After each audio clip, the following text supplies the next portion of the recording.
According to market mix modeling, audio ads are 3.5 times more effective if they use stats, like 3.5 times. Market mix modelling knows that everything is measurable. Right now, we are tracking your pupil dilation, galvanic skin response, and general levels of arousal, and determining the effectiveness of this ad. Or if you want to get serious about measuring effectiveness, talk to Mutinex. They're the world's leading SaaS provider of market mix modeling. Marketers, think of it as a growth co-pilot. Mutinex, make better decisions.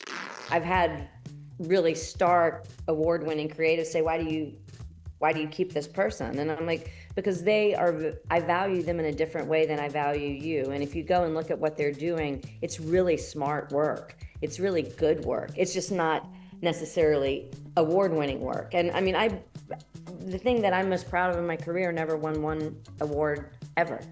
So maybe that's why I have that point of view. What was that? The M&M'S work. Surely not won awards. Nothing. Never. Not one. That's pretty funny. That's pretty cool. But we built an empire. Yeah, totally. G'day, Adam. Brent, how are you? Good, mate, good. Look, creative leadership, Adam, is an interesting topic that we like to explore. In your mind, what makes a great creative leader? Somebody who's just purely creative. It's all about them. They are the number one. They don't care about anybody else. Now, come on. Just solve any problem. Now, come on. That's not really what you think. That's not really what I think. And I'm being a little bit silly because our guest today has got genuine creative leadership and has taken that to the top level. Yeah, and I think there's an incredible generosity and a real understanding of how to manage creative people, right? As opposed to, just doing the work. How to really get the best out of creative people is such an important part of being a great creative leader. It's something that our guest today is incredible at. We've got an absolute icon of the advertising business, one of the great creative leaders of the last few decades, Susan Credle, who's coming to us all the way from the US, where she's been most recently the global CCO of FCB. Before that, spent many years at BBDO, Leo Burnett. She's worked on some of the biggest brands and done some of the most famous work. And it's just such a pleasure to have Susan on the show today. Hello, Susan. Welcome to Black T-Shirts. Where are you joining us from? Where am I? I am in a place called Okatee, South Carolina. Oh, wow. What's there? A little cottage we built. Wow. Is that near the water down in South Carolina? It is. It's on a little island. This little place that I'm on, it's called Spring Island. Wow. Fantastic. It's a nature preserve trust island. So the animals come first and then the people get to do what they want to do. Sounds great. And are you wearing a black T-shirt? I am. I didn't know if that was the protocol or not, but I thought, well, you know what? It's easy. So No. I'll do it. Well done. And is that part of the... We can see the first word. It's just. What's the rest of it say? Keep going. Yeah. Just nice. keep going. Very good. So when you're there on the island, is it a place that you are creatively inspired and find the space to do creative things? Well, it's interesting. We've been thinking about building on this island for about 20 years, and we've designed about 5 houses depending on where we were in life. And so we just moved in March. So I'm learning it. But yeah, I'm finding my spaces. What is your life at the moment? What's your professional status? Can I ask? Well, I think, I've been doing this 40 years. And about 4 years ago, I started talking about, I think it was time for somebody else to come in and maybe be this global CCO at FCB. I was feeling like we were on a trajectory that we had done a lot, and there were some foundational things that were set, and it was like, I think this is going to hold up if I'm not on the day to day. And it took about 4 years, and last year I sort of chaired and handed over the reins to some new leaders, and I'm right now I gave myself this title, and a lot of people have said it was not a very creative title, but I'm a creative advisor, global creative advisor for Interpublic. And I really I wanted the job to be representing creative at the table, at the holding company level, because I feel like there's decisions that are made based on revenue and margin that don't take into consideration the nuances of how creative works and how it comes to be. And then, now that Omnicom and Interpublic or in conversation about, coming together, I'm kind of, thinking about what do I do in this particular situation.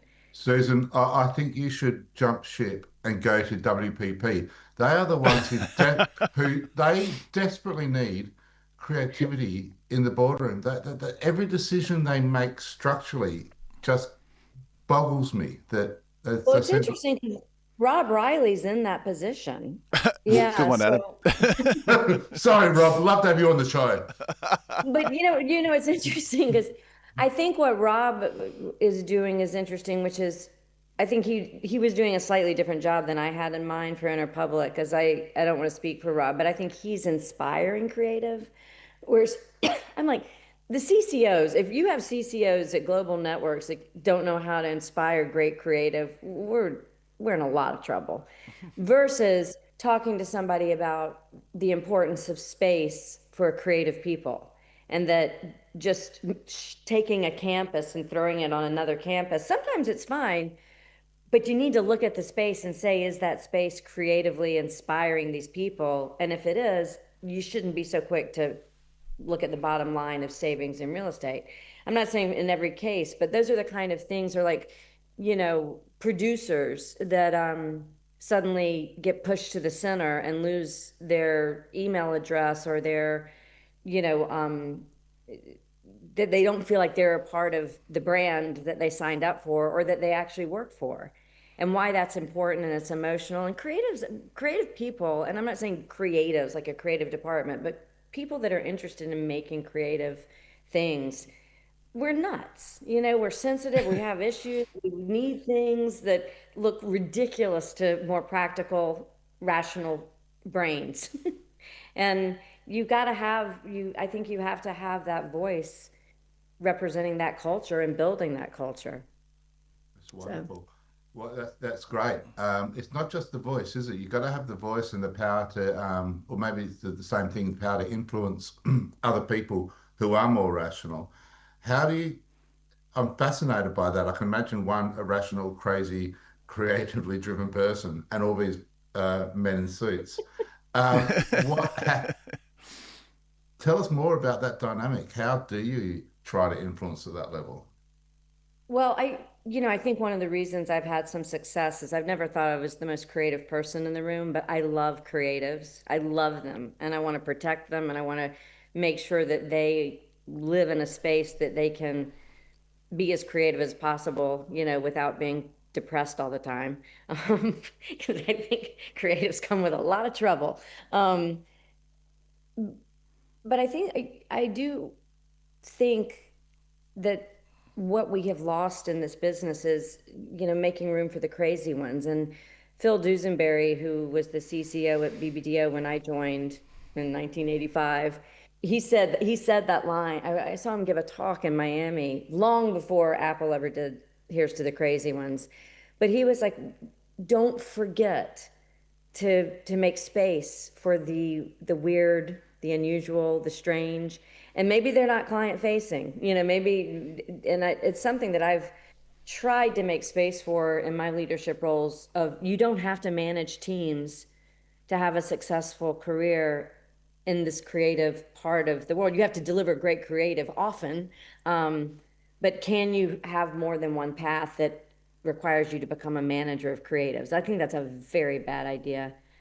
It's like, Yeah, that's some of super us can interesting. do it, but I think I know a lot of the most amazing creatives. I don't think they should be managing people. And you sort of mentioned also maybe they shouldn't be necessarily presenting to clients as well. Is that something you think as well? Like if you're a great creative, you should just be great at creative. Do you also think you need to be able to get in front of the client and be able to present and be able to do all those things? Well, I love the story, and I don't know if it's true or not. But I'm gonna it's a good story anyway. So Yeah, if great. Lee Clow, if this is not true, just go with it. But I heard one time the account person went to Lee Clow and said, I really need you to go with me to sell this to the client. And Lee said, why? And he goes, well, because I just don't think I can sell it without you. And he said, all right, I'll go with you, but if I sell it, you're fired. Because what role do you play? And I do think it helps your career to be a great presenter and to be able Mm. to sell things. But again, I think a creative mind that comes up with genius, but is very uncomfortable presenting.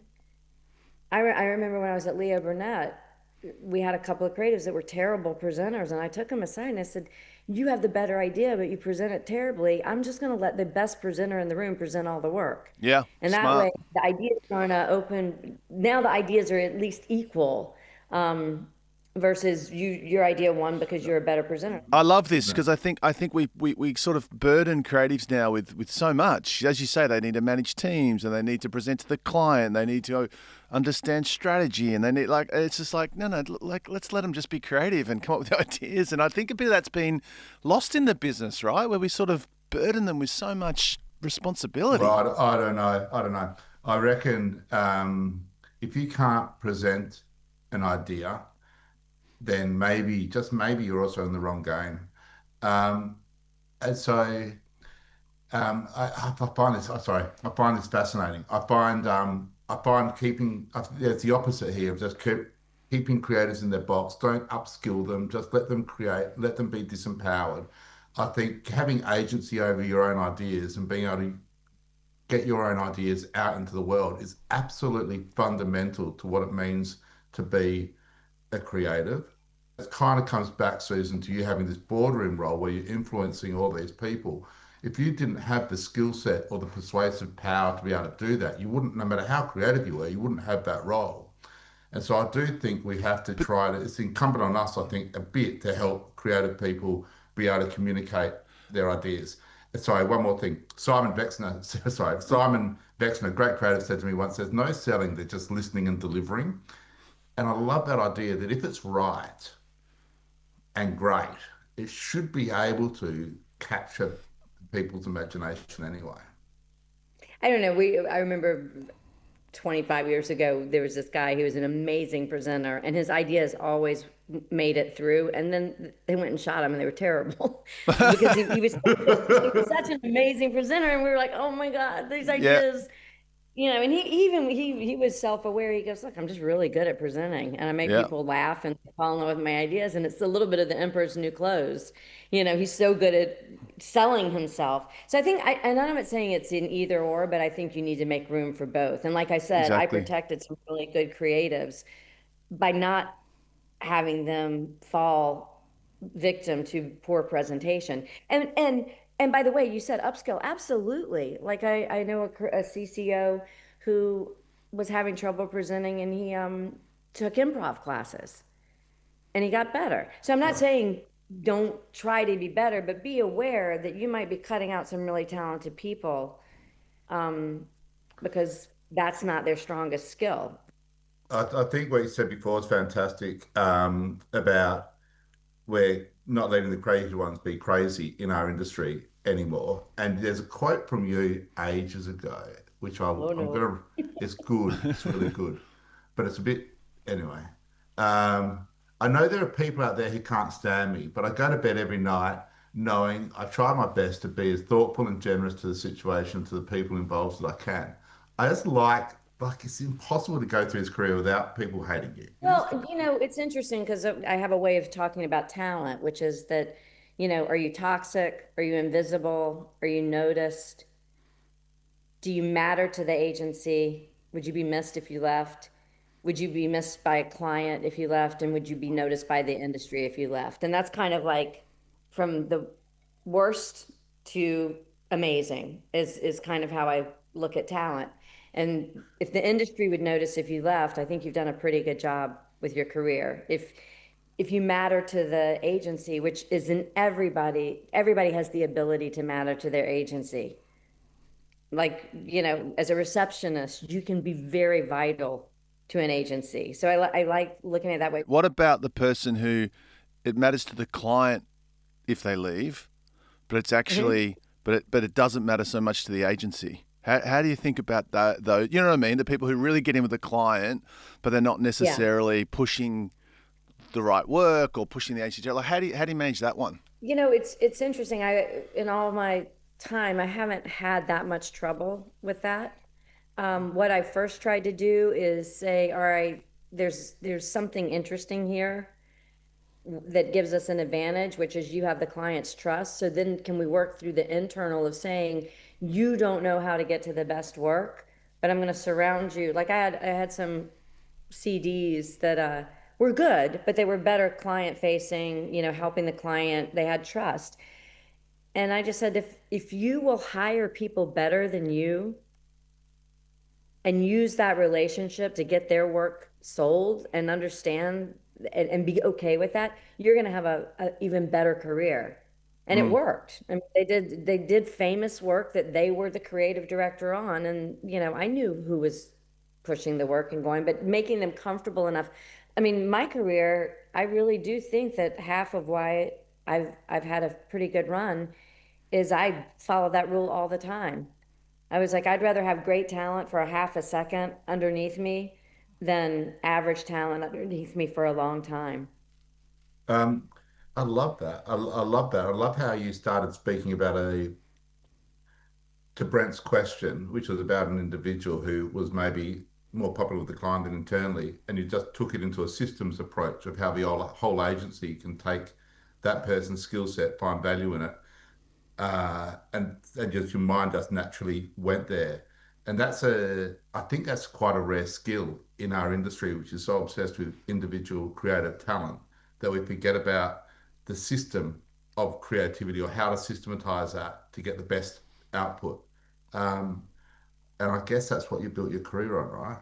Well, it's funny, when I got to FCB, it was the doors were about to close. And Carter Murray, who was the CEO, called me and said, you want to come see if we can put creativity at the center of this agency and see if it works, or can we save it? It was the oldest agency in America. And I was like, well, that seems like a brand worth giving a shot at. And we had two things that were foundational, which is we we believed that creativity would build the company back, and it had been in the company's DNA in the beginning. It had had a long run with creative people lifting up the agency. And then the other was generosity. And could we build an agency where people wanted each other to win? And we kind of got lucky. We were so close to being put out of business that the way I told the people, I said, I don't believe in healthy competition. I don't really believe in competition much at all, except for fun, the adrenaline rush of winning or whatever. But I said, if we all help each other, we're so small and we're so far behind. Maybe if we help each other, we can all get better together. And at first, I had some interesting people that are like, that doesn't make any sense to me. And I said, well, let's just try it. We're so far back. Let's just try it. And what happened is, over the first 3 years, people started realizing that they were all benefiting in some way. And maybe one day their work wasn't the best, but somebody else's was. But then the next day, if the group all helped each other, they would have that same experience, just on a different day. And the CCO in London, this guy, Owen Lee, he said, Susan, when I sit there and I see work go out into the world that I love, that I know we discussed in a room, and I push that a little bit and somebody else pushed that, because I feel like I'm a part of it. And I said, and he said, and you don't make us feel like, if we don't have our name on it, or if we weren't the original agency, that you don't see us. And then the colleagues started saying the same thing. And so, if you look behind FCB, you will see emails and phone calls and work being shared, and what would you do, and advice about songs and music and actors and copy lines. And it works. You just have to make people believe that it's gonna turn out okay, that it's gonna be fair. And then, yeah, gosh, that's interesting though. So I love that. I like the creativity and the generosity. But what you said before was you'd rather have really good talent work underneath you for 5 minutes than average talent work underneath you for forever. In that Right. spirit of generosity and giving, and then wanting to get rid of the bad talent and replace it with good ones, how do you balance that? Well, I think the first thing you have to do is, I think we have to stop limiting ourselves to the only way we look at talent is if they win a lot of awards. I don't look at talent that way. I mean, I personally like fame. I like strategically brilliant creatives that understand the business we're in. I don't want creatives for creative sake. I want creatives that can look at a business problem, a client branding issue, a client who has no point of view, and understand how from the business of advertising and marketing you apply your creative thinking. So a lot of times I've had really stark award-winning creatives say, why do you keep this person? And I'm like, because I value them in a different way than I value you. And if you go and look at what they're doing, it's really smart work. It's really good work. It's just not necessarily award-winning work. And I mean, the thing that I'm most proud of in my career never won one award ever.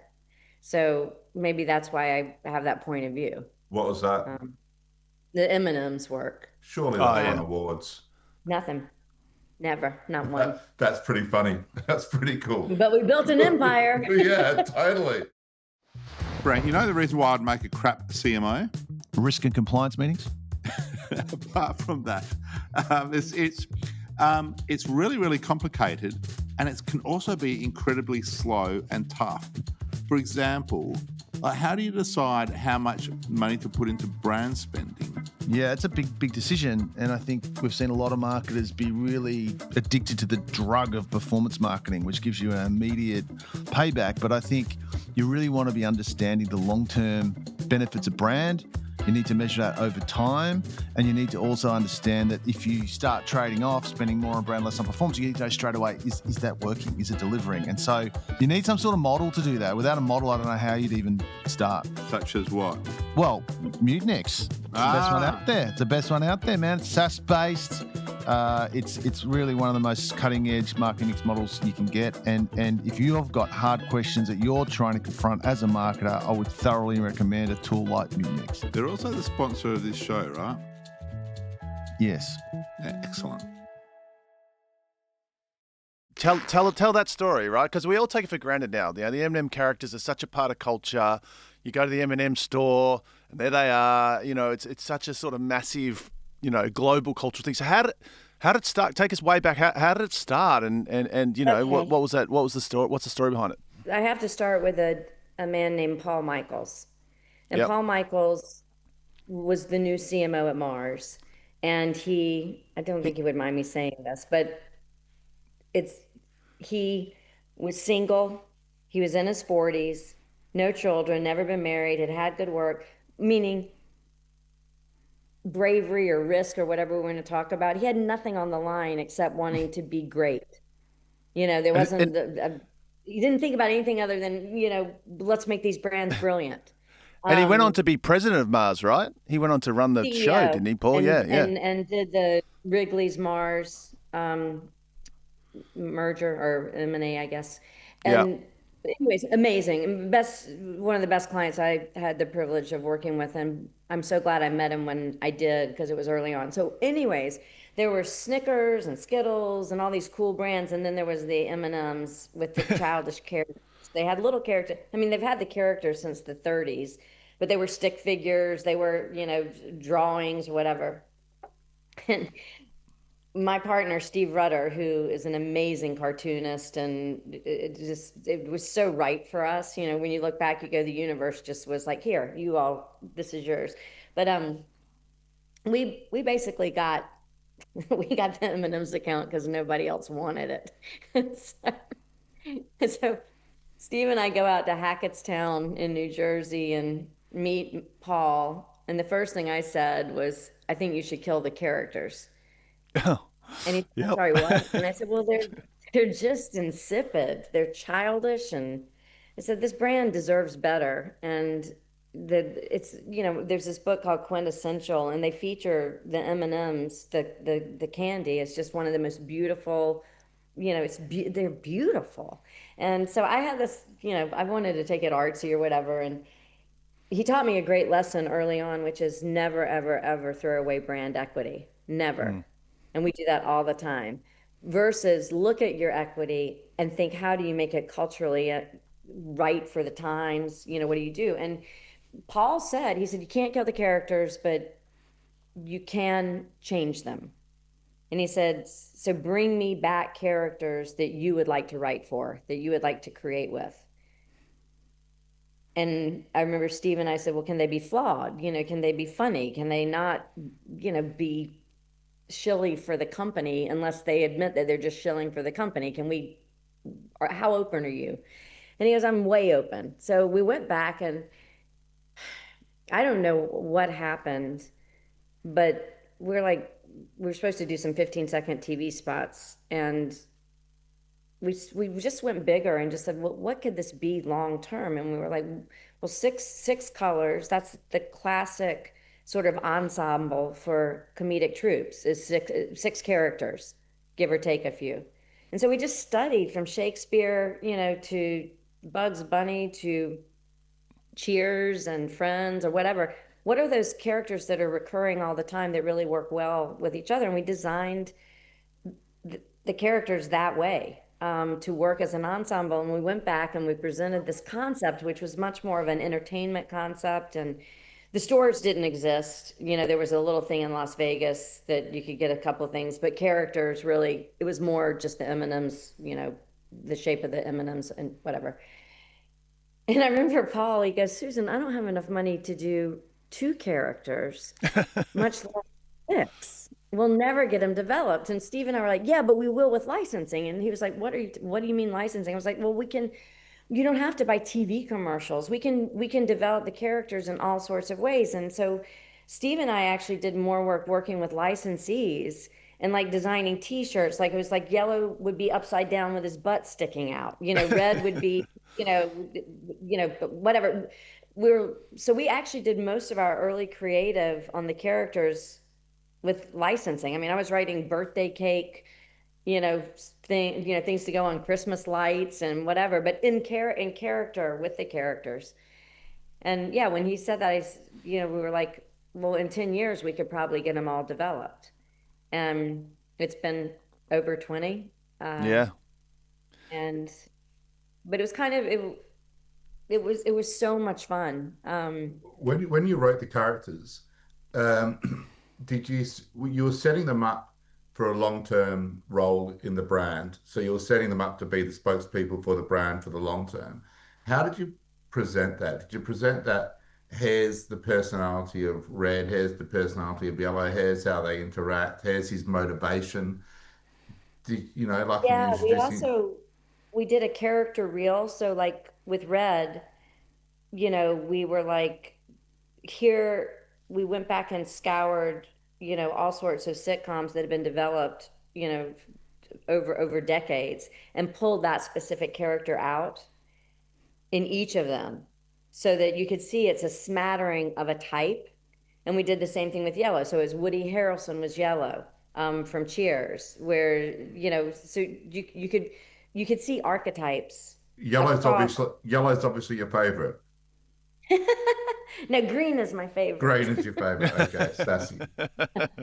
Misunderstood, but she's my favorite. But it's interesting because I think you're obviously way ahead of your time because you're thinking entertainment, not advertising. And I think what a lot of agencies would do, they would have walked in with a script, and you thought about the whole character archetype. You just thought about it so deeply. It's no wonder that you were thinking more than just a script for 1 year, right? And it's no wonder it's lasted as long as it has. Yeah, and I think that if we don't want to be replaced by AI, that's how we have to get back to that. And I do think that's what we used to do before television, is creatives thought about the big brand story and how big could it be. And it was interesting because when the brand that I worked on the most at FCB was FCB, if that makes any sense. And, I'm looking at Tinkerbell, and it's like, that's a brand, and it has values, and it has systems, and it has behaviors, and it has language. And so I was working on when I took the role at FCB, I was like, my number one brand is going to be FCB. So what is it going to look like? What is it going to talk like? And I found this wonderful story about this. The first creative at FCB was this man named Albert Lasker, and the California Produce Association was one of the clients, and they called and said, and I'm making this up, but there's at least a spine of a truth in it. But they wanted to, they're like, how are we going to get people to buy California oranges over Florida oranges? And, they were thinking rationally, like the sun, the soil, California makes better art, whatever. And he just said, you're going to give it a name that's emotional, and we're going to call it Sun-Kissed. And who doesn't want a sun-kissed orange? And so that's a big brand thought. And then a couple of years later, there was a prolific crop of California oranges, and they're like, we need people to eat like one a day, like an apple. Can you come up with a campaign? And he comes back a while later, and he said, no, I got a better idea. I've realized that it takes about 2 to 3 oranges to make a glass of juice. And because we're called Sun-Kissed and the sun comes up in the morning, we're going to create a drinking occasion for breakfast called orange juice. And it's, the way you get your day started is with sun-kissed orange juice. And then the whole campaign was drink an orange. But what I love about that story is that would he have put all that together if he hadn't understood that the brand was sun-kissed and what kind of stories you could build off of that. And that's what we tried. We tried at FCB. We continue to try at FCB. Is on our best day, we create timeless work that activates business in timely ways. And to me, I think that's how we need to get back to thinking: is how long can this idea go? How relevant can it remain in culture and humanity in the world? And then how do we apply it to the business problems that we're faced with every day? It's so interesting you bring up timeless, because one of the things we do on this show is we put work in front of what we call the pub test, where we take someone's work and we put it in front of an Aussie pub. And what we thought would be really interesting with you is to take one of the original M&M ads, right, from way back, and just see if it still works, if it's that enduring, if it's that timeless. We don't hear the pub test before it gets played, but we took, which one, Adam? Which one do we put in front of the pub test? I don't have the title of it. I think it's the first one you did. I think it's the Christmas holidays M&M'S Oh, he one. does exist. They do exist. Yeah, that one. Yeah. That was 1996. We did the first things we did is we had to introduce the blue M&M, and I have to give credit to Jerry Graff. I don't know if y'all know Jerry. Yeah. But Jerry was one of those brilliant writers that nobody realized was brilliant, and I did. And I was like, Jerry, we gotta have some great comedy on this. Come and write on this first campaign. And he did the first work with Steven Weber, a comedian at the time, and the Blue M&M, and they're hilarious. They're really good. But those were some of the first ones where we started to feel the voice of the characters. But I think the Santa Claus spot was the one that really captured what we were trying to do, which is we said, if we can make these characters almost feel like they do exist, we'll have done it right. If they feel like they are shills, advertising, icons, we've gotten it wrong.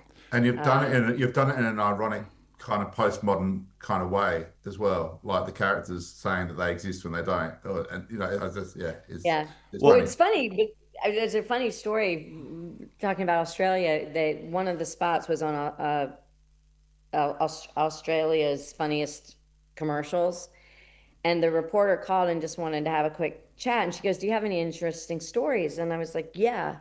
I said, the characters, everybody assumes Red is a jerk. And I said, he is so good. He comes to the set. He knows his lines. He's wonderful. He's always on time.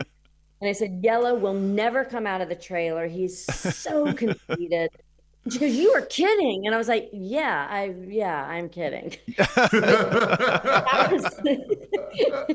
I am absolutely kidding. They're not real. They are CGI characters, and we write for them. But that was our goal. That was always our goal. Can we make them so believably real that people might think they exist? And I think that's what made them special back then. Was somebody wrote in and they were like, I don't feel like they work, that they're selling for Mars. I feel like they worked for Mars, and they're kind of a bridge between people and the company. Like one time we had them we had a little campaign, and they went in to ask their boss for a raise, because they were like, you know what? We're the face of the company. We got stores all over the world. You're selling all this merchandise. We do all these TV spots. We work our little shells off, And we think it's time for a raise, and the boss goes, okay, how much do you make now? And he goes, nothing. And he goes, well, I'll double it. And he goes, great. And they, storm out of the room and realize that they have not made a very good business deal. I remember that ad, and I remember thinking it was funny when I saw it. Hey, also, and that, yeah, this is amazing. Um, I reckon there's something interesting. I know we've got the pub test, we're about to show the pub test, but the fact that the characters are so flawed is fascinating because when they're flawed, it allows people in and I can relate to them and so on. And so there's a thing called the pratfall effect in marketing sciences, which basically means if you're flawed in some way, people will like you more, see you as more competent. But park that for a sec. What I find interesting is you are able to sell really flawed characters into an organization back in the day. And I wonder if it's because Mars was a privately owned company that allowed And it them was to have, Paul. It was Paul. and so there's still humanity in the company that got the idea of having flawed characters, which might be easier at a human level to understand rather than something Well, else. what's interesting is, everybody's talking about Mm. inclusivity, and Mars just did something, that was, it looked like from the outside that they were trying to be more inclusive, but I think you don't realize exactly what you were saying, which is that the flawed is the most inclusive. Because when characters start to be too perfect or polished, you can't relate to them. And you also We're, can't pick which one's your favorite.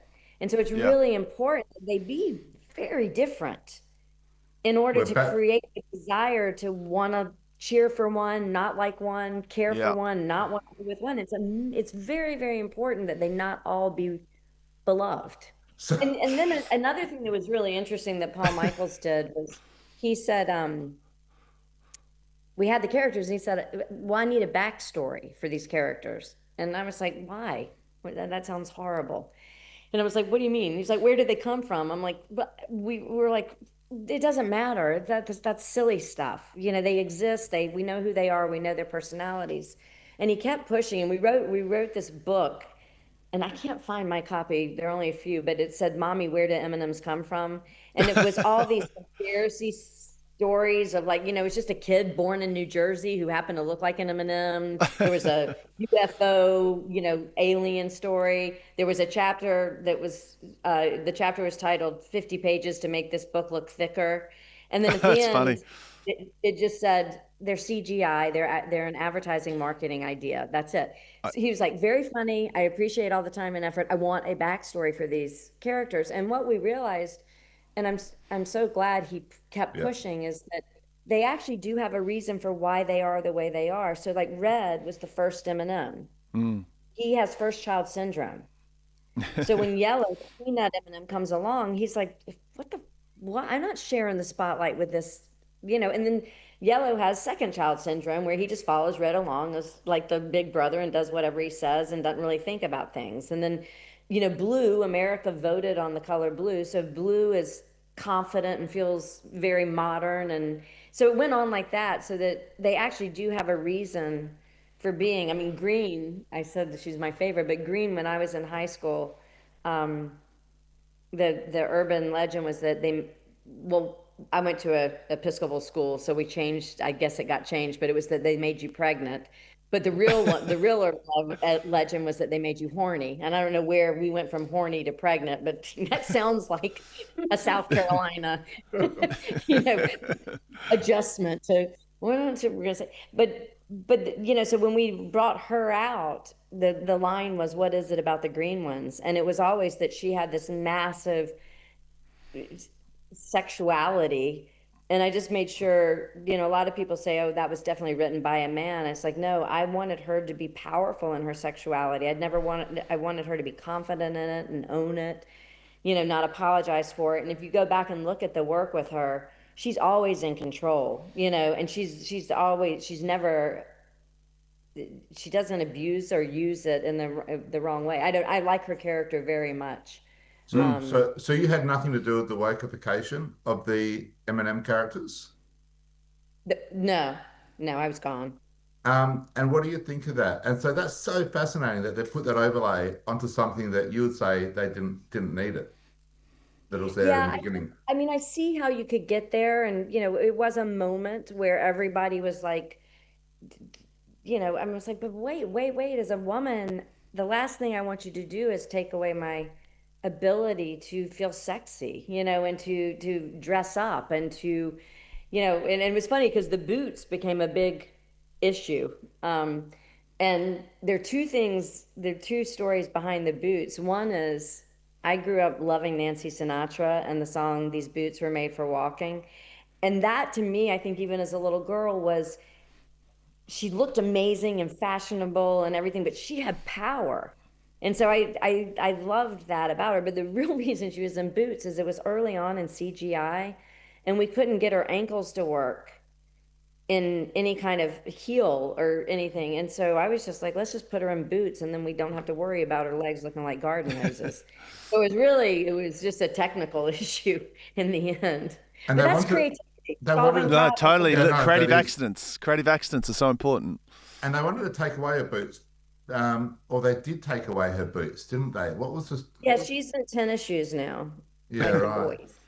There we are, and there we have it. So let's go back to the start and have a look at what people thought about M&M's in the pub test. Okay.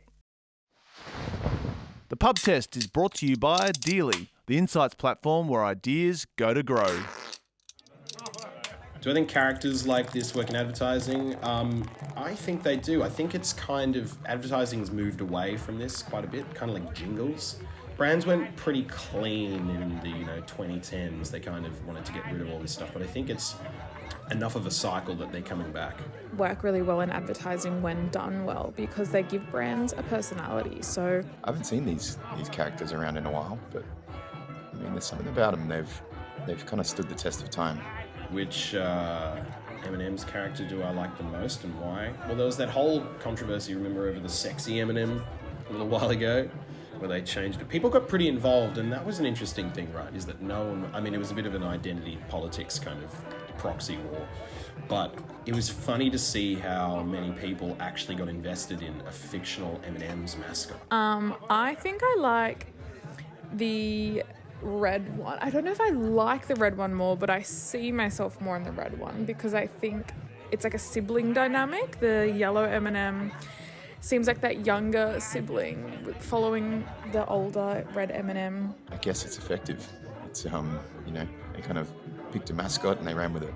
I like the yellow guy. He's a bit more understated. Simple idea, right? 16-second ad, silly. I mean, how else do you market something like M&M's? It kind of builds the brand story out to be a little bit more. What do I think of the ad? I think it's great. I think it's fun. I really like the end bit where it's like Santa shocked that M&M's exist as well. That's a funny little twist on the whole notion of asking whether Santa is real or not. Yeah, I think overall not a bad campaign. I mean, this is from '96 and they're still doing it, so it's obviously works. Does it pass the pub test? Fuck yeah, it does. More ads that are fun and interesting and silly and just quick. Like, shouldn't advertising enrich our lives rather than just being, a billboard on the back of a bus?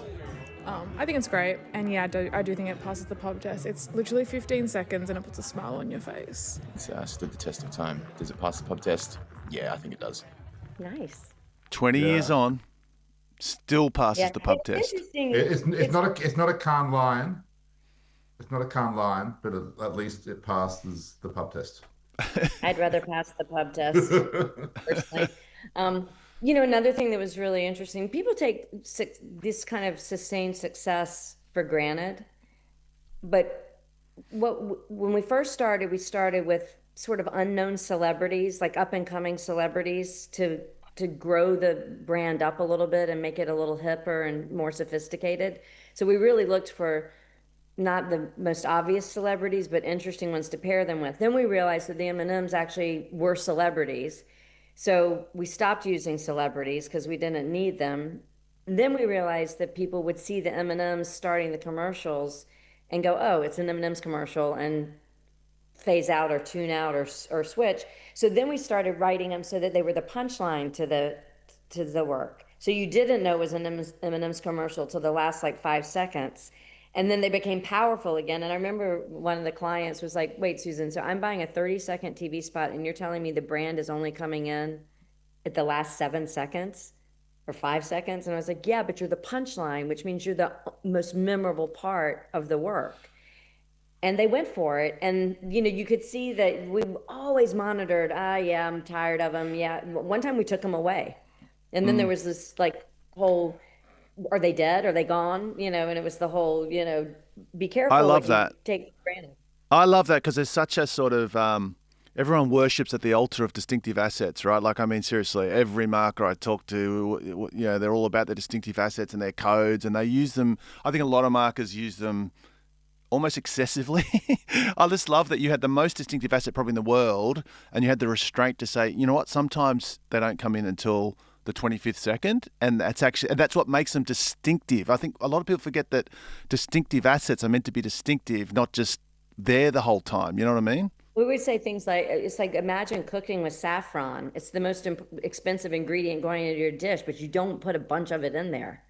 You're delicate with it. You don't want to over season the work or whatever. Yeah, but compare Huh? compare the saffron market to salt and pepper, mate. It's a much bigger market. Put salt and pepper on everything. I don't know. I reckon. Sorry, and yeah. Seasonings. No, but seriously, Adam, no, come Yeah. on. It's I'm being serious. I'm expressing I myself think through the metaphor that was created, but I'm I know, saying but the I point. think no, but you know what I'm saying, right? Distinctive. They're not distinctive assets just because you slap them everywhere.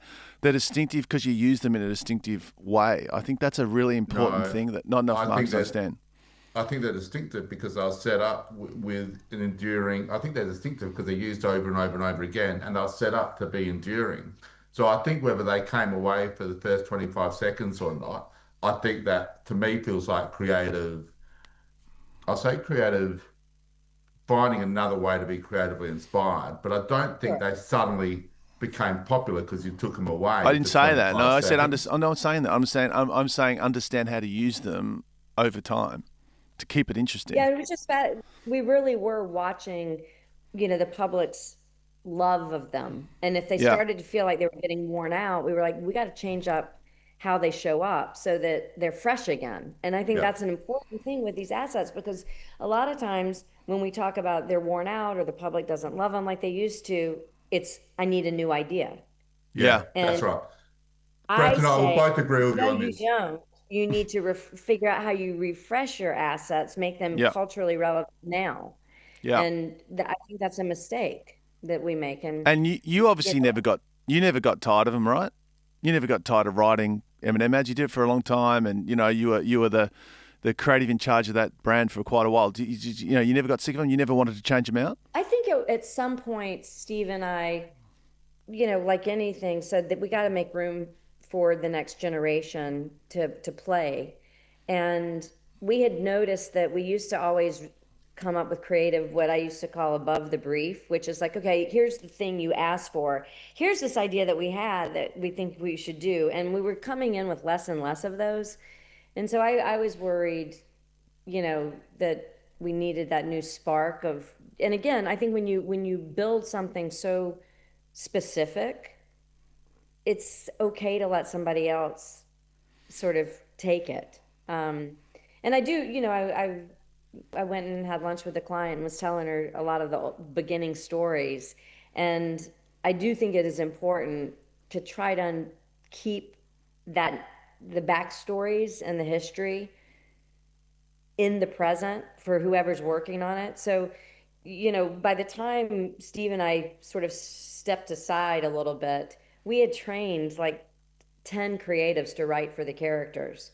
So it wasn't us, it was everybody contributing. And we had Well, one guy who was just, oh my gosh, he was just the punch up artist. You could give him any script and he would tell you the last line and it was like it's perfect. Um, his name was Michael Illick and or still is. And that's where I learned generosity is I'd be like, well, Michael, do you want a writing credit on this? Because I mean, that's the spot. And he goes, it's one line. I was like, yeah, but it's one line at the end of the spot. That's brilliant. And he's like, nah. take it, have fun, and I just remember thinking how much I admired him for, that generosity, of spirit of just wanting to see good work go out in the world. It goes back to what Brent said before about you're like an entertainment brand. It feels like just writing TV shows with all the writers around, just trying to make it perfect, bouncing off each other, and trying to create that vibe, which is wonderful. If you're looking for insights, don't do a pub test. Go to Ideally. I thought we didn't believe in research. We don't believe in bad research. We don't believe in research that takes forever. It's loads and loads of PowerPoint charts. Well, because the speed of culture moves in hours, not weeks. Yeah, so you need research to be fast, you need to be fluid, you need to be co-created, you need everybody to be able to get in on it and get the responses straight away. 100%, and with Ideally, they turn it around overnight with their fantastic digital platform. You know what I really hate about research? What's that? I hate the fact that it takes forever, it's really expensive and clunky, and then it relies on some poor young sod to be speaking the bleeding obvious from the research really enthusiastically. Everyone gets bored and the insight gets lost. I hate the stale sandwiches. You're talking about the focus group. Yeah. Ideally is an insights platform that lets you create with confidence. You can test ideas and innovations overnight and affordably. Visit goideally.com to find out how Ideally can unlock insights for your business. Susan, we've talked a lot about M&M'S, which was obviously, a big part of your career. But as you, talking about the here and now, as you think about your current role, trying to creatively advise the holding companies, and as you think about, creatives who are entering the industry now, how do you think about, the real sort of challenges for creatives today? What do you think is the biggest challenge they need to be thinking about as they start their careers and grow their careers? The realist in me says it's going to change a lot, between AI, between fragmented media, the fact that everybody is a creative today. It used to be hard to make stuff, and now everybody can make things. So what does that mean in this specific career? And I go back to, I think a book I would recommend is reading is Howard Luck Gossage's book. Because he wrote before we had a dominant media called television. And so when you didn't have a dominant media like TV, you had to be more of a builder, more of a visionary for the brand. And it had to hold together. You had to have a story that held together where the brand or product was showing up. So I think that skill set and the way that he was thinking feels very modern. Whereas when you could get a mass audience with a TV campaign, I think that was when we started just being like a Hollywood set. There was no there behind the brand. The brand said it what it wanted to be, but it didn't have to behave that way. And if it got tired of that, you just did another campaign that was a different campaign. And, people forget. I love, advertising's guaranteed to stay in business because people forget. So you have to keep reminding them about everything. Yeah. At least me. And we need to hold on to our stories. I mean, I think this whole purpose-driven marketing has also been bizarre because I believe actually that the most important thing you can do as a creative starting out is say, what's the purpose of this product or company besides making money? And that's the purpose might be to agitate. The purpose might be to irritate, but it's a purpose that drives every decision you make. And so like for M&M'S, we said the purpose is every time you meet the brand, you should go, that's it.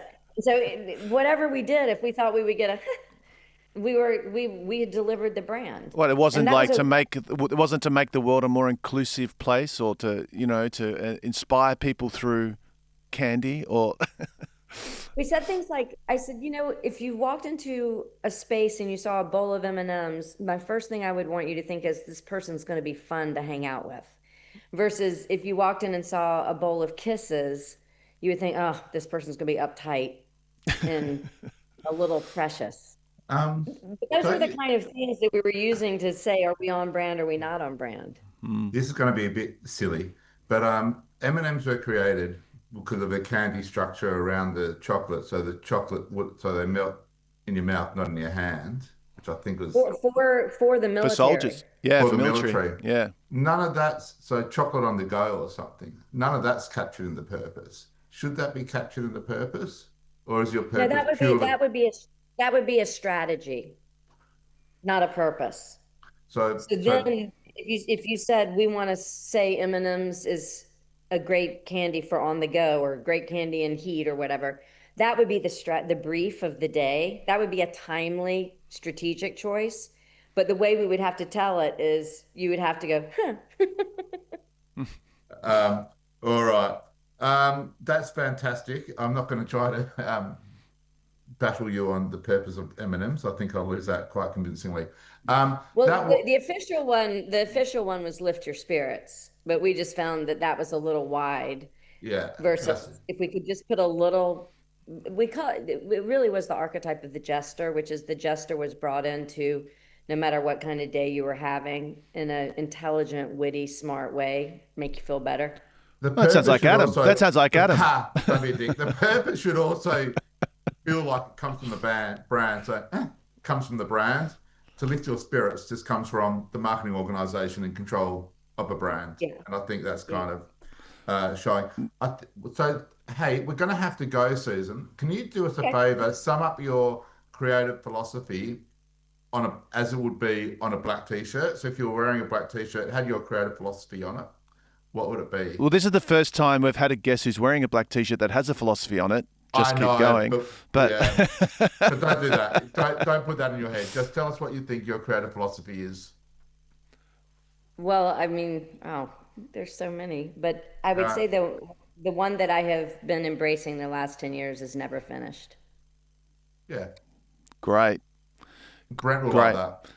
We will get that made and hopefully get it to you in your cottage in South Carolina. You'll receive a black t-shirt that says "Never finished." Although she may not, because you may not because we're not great at logistics.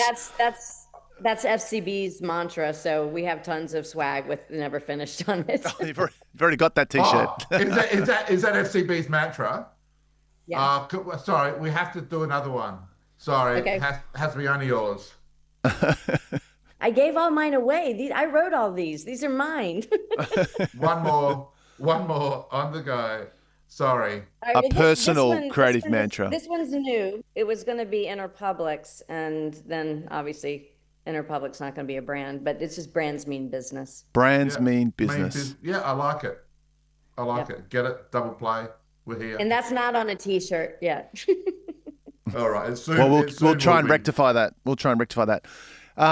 Susan, thanks so much for coming on and being so generous with your time and just fantastic to hear those amazing, incredible stories of how to build a brand properly. And how to systematize creativity and then applying it to the M&M'S. Loved it. It's fantastic. Good on you. Good. The M&M'S is the backstory, but the philosophy and the thinking of how to do it, I still think is a win. Absolute legend. Dream big. And also, we shouldn't be creatives. We should be builders. I mean, we should be building things through creative, which is important. That'd be a good t-shirt too. But anyway. Thanks, Susan. All right. Bye. Thanks so much. See you later. At Black T-Shirts, we like ads featuring supermodels. And the most supermodel is the Mutant X market mix model. Picture this, if you will. A little computer with a little algorithm. And inside that algorithm is a market mix modeling program. That's Mutant X. Hello. Or if you want to get serious about measuring effectiveness, talk to Mutant X. They're the world's leading SaaS provider of market mix modeling. Marketers, think of it as a growth co-pilot. Mutant X, make better decisions. That was amazing. Wasn't she incredible? Yeah, really great. And just the amount of thought that went into creating those M&M characters that we sort of take for granted now, right? They've been around for a long time. But I just love the amount of thought that went into, the characters and their backstory. And I think there's a great lesson in that for creatives and marketers, right? To think that deeply about what we're doing, not just write a script or come up with an execution. The way she structures her creative department and thinks about creativity and everybody having their role and the strengths and weaknesses of everybody. I thought how she spoke about the M&M'S characters was quite a nice analogy to how she thinks about. Do you think it was her, I think it was a fortuitous conversation that led straight from structuring creativity and understanding everybody's role to how she developed her ensemble cast for M&M'S. So they were almost a manifestation of how she runs a creative department. I think so. And I think Interesting. I think she's constantly looking at the value everybody brings to an organization. And so she's got a systems approach to how she's thinking about things. She's not thinking about things as an individual. And even the story of the chap at the end who came up with the funny line in the creative department, everything was about understanding everybody's role in how to make this whole thing work. And there's generosity at the heart of it, right? With generosity and creativity at the heart of it. And I think maybe that's the reason why she's become the global head of the world's creative output, or whatever crazy title and career has been.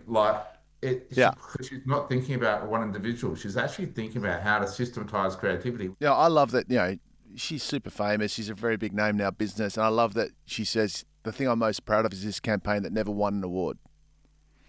I just love that that's not the only motivator for her, right? I think we need to give it an award, Brent, as part of this show. We'll work it out and we'll award Pub Test her. Gold. Pub Test Gold. Yeah, and we'll give her. So we'll send her a trophy for the M&M's work. Pub Test Gold. Along with the black I like t-shirt. that. I reckon we can get that done. I like that. On that note, goodbye, my friend. God bless you.